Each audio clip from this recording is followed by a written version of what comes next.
This is coming from a person who never really played with Barbies a whole lot as a kid, but I have a mother who is a avid Barbie collector.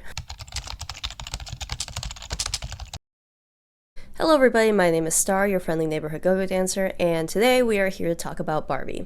I didn't originally plan to see Barbie this past weekend. I intended to see it this upcoming weekend because I was out of town, but the small town in northern Minnesota that I happened to be staying in this past weekend on vacation just so happened to be playing Barbie, as well as Mission Impossible 17. They didn't have Oppenheimer there yet, so I plan on seeing that this upcoming weekend.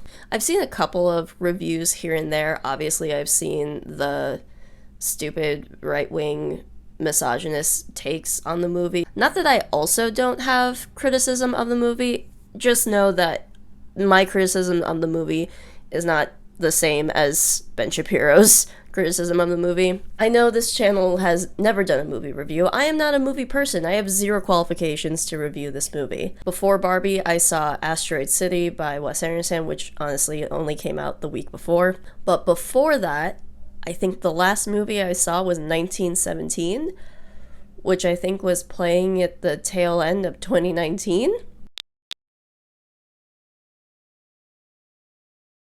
I'm not a movie person, but I am an insufferable millennial, so I am going to review this movie with absolutely zero credentials. Spoilers ahead, obviously. I'm not going to talk about the entire plot. I highly recommend seeing the movie before watching this because, one, spoilers, but two, because the plot's a little bit convoluted and weird.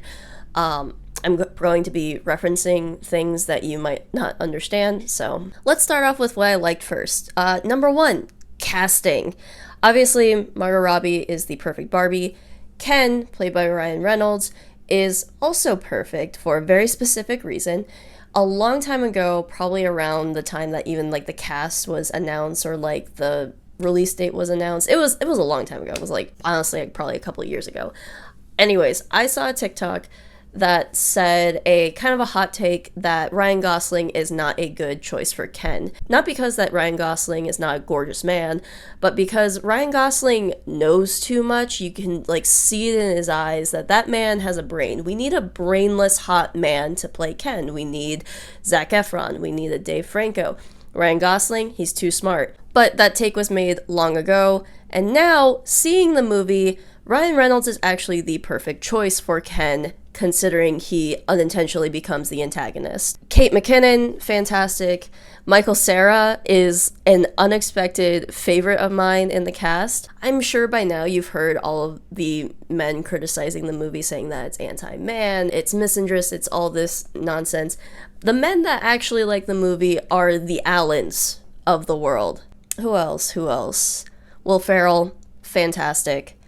America Ferrera is good. I'll get into her character a little bit later. The daughter's character, like her daughter character, whatever, I think she was really good. No idea who she is. I do love that they went the route of diversity Barbie and casting every single type of Barbie that exists out there. The second thing that I kind of liked about this movie is the way that it was marketed. I went in with, I guess you could say, low expectations. I knew it was going to be a fun, good time with like some sort of like secret, deep message in there, but no idea what that was going to look like.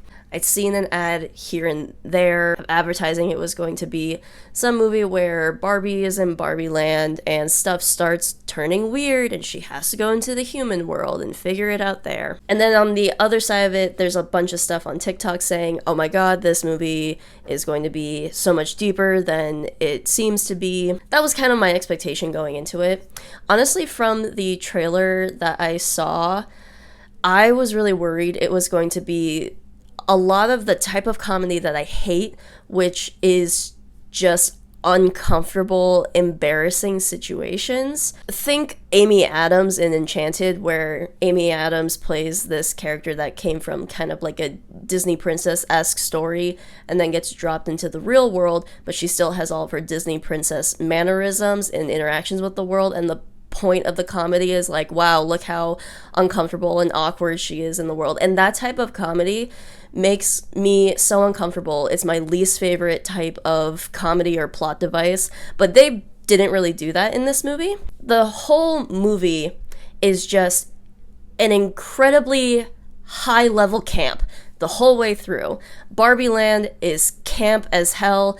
And then, funny enough, when she travels into the real world, it is also extremely exaggerated. Every single person that she interacts with that is not like a main plot person is also a ridiculous stereotype. The fact that the Mattel factory is like a weird matrix just eliminates that idea of uncomfortable interactions being the source of comedy. It is the ridiculousness that is going to be the source of comedy. And that's the other great strength from this movie is the comedy. I think it's a lot of one-liners, but the one-liners are funny in many different types of ways. Sometimes it's subverting expectations, sometimes it's dark humor.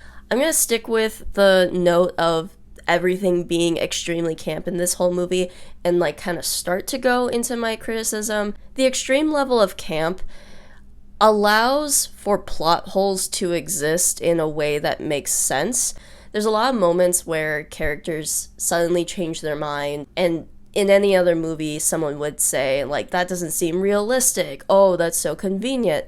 But because this movie is so ridiculous, the ridiculous changes for the convenience of the plot makes sense.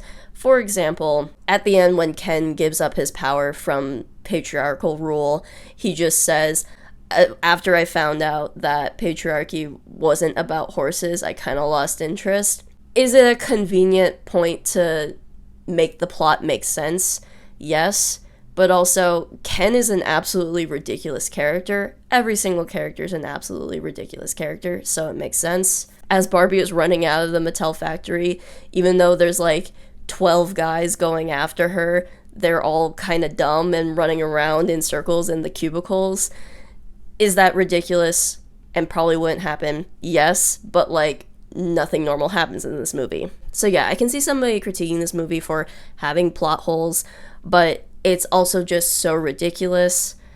It makes sense. I'm gonna go a little bit more into some of my criticism of the movie. I'm gonna go into like my least critical stuff and kind of build up to like things that I'm most critical of. I think the I'm Just Ken song goes on for just a little bit too long. Again, it's very camp. It should be ridiculous and theatrical and go on for way too long. Next on the list, White Savior Barbie? Just scrap that line altogether. I get that the daughter is supposed to be kind of like fully in the like woke leftist space, but like, come on, that line is a little bit too far for me. It's not even, like, funny in context. Lastly, I'm gonna finally get back to America Ferrera's character. I believe her name is Gloria. The climax of the movie is supposed to be her speech where she's talking about all these contradictions that women have to live under. And this long speech is supposed to deprogram some of the Barbies, and they use parts of this speech to deprogram all of the Barbies that are under the patriarchy of Barbie Land, or the Kendom. And I get that this speech is supposed to be inspiring or whatever, but personally for me, I've kind of heard all of this stuff before. I think a lot of people will also have the same criticism that her speech feels kind of surface level. If you are someone who was deeply moved by this speech, I'll let you have that. That's totally fine. Personally, for me, I've kind of heard all of those things before. I think it sounds a little bit... Some people will say white feminism, white women feminism. I like to say BuzzFeed feminism because I don't think that type of feminism is exclusive to white women. Not to say that white women aren't the majority of people that perpetuate that type of feminism. I like to call it BuzzFeed feminism.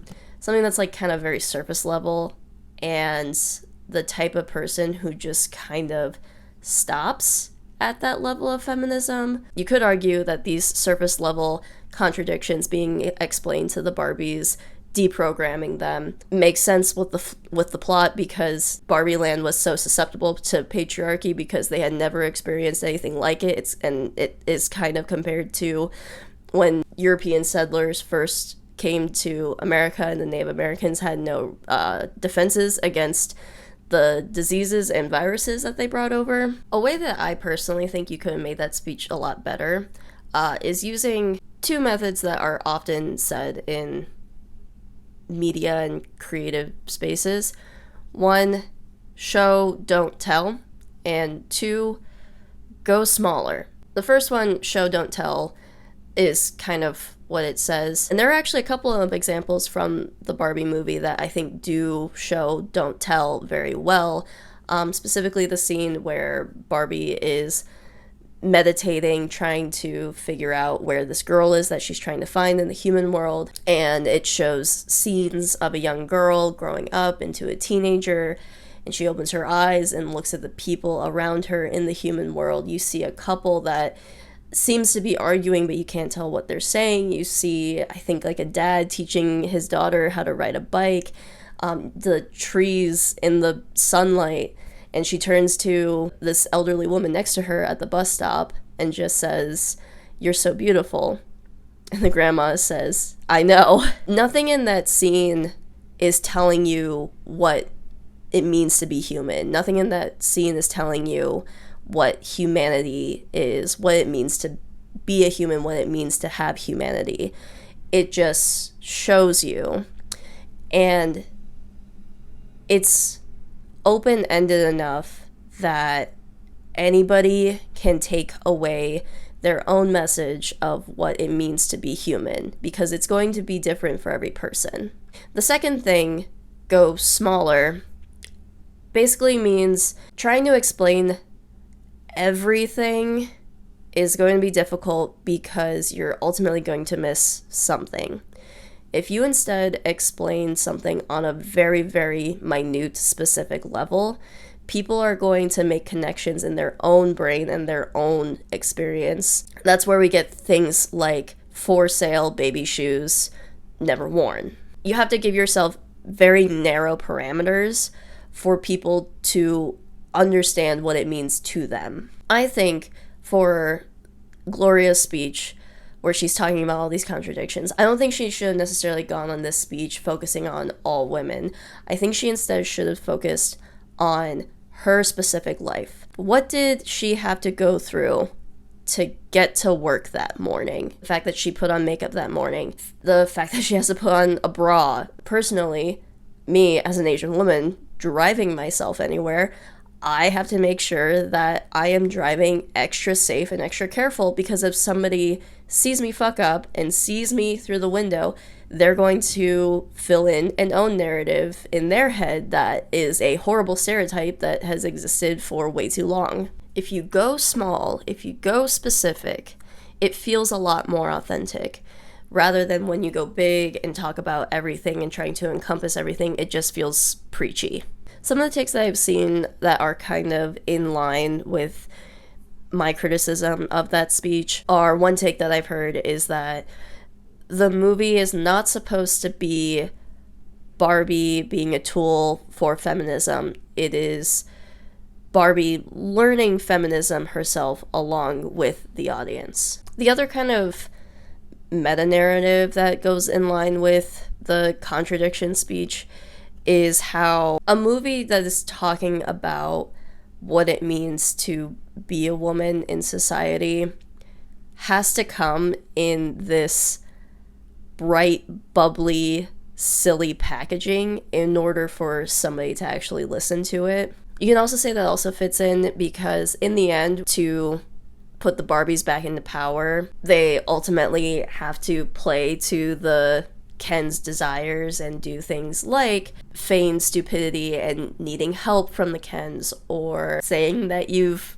never seen Fight Club before and letting them play that one song on the guitar for several hours. Like, it sucks. In order to win in society as a woman, you ultimately have to at some point play into the patriarchy and the interests of men in order for the message, what does it mean to be a woman, to be listened to. You have to put it in this branding that doesn't seem like it's necessarily going to come from there. I think those are all of my thoughts on the Barbie movie. I know I've kind of talked a decent amount about my criticisms of it, but that's mainly just because my criticisms are a little bit more complicated and require more explanation, and the praises that I have for it are obvious. The production is beautiful, the casting is great, the acting was great, the comedy was fantastic, the writing was really great. I highly recommend going to see it. Have you seen Barbie? Did you do Barbie? Did you also see Oppenheimer with it? I personally did not, but I probably will see Oppenheimer this upcoming weekend. What did you think of Barbie? If you were a Barbie, what kind of Barbie do you think you'd be? Comment down below, make sure to like the video, and subscribe if you haven't. I'll see you guys next time. Bye!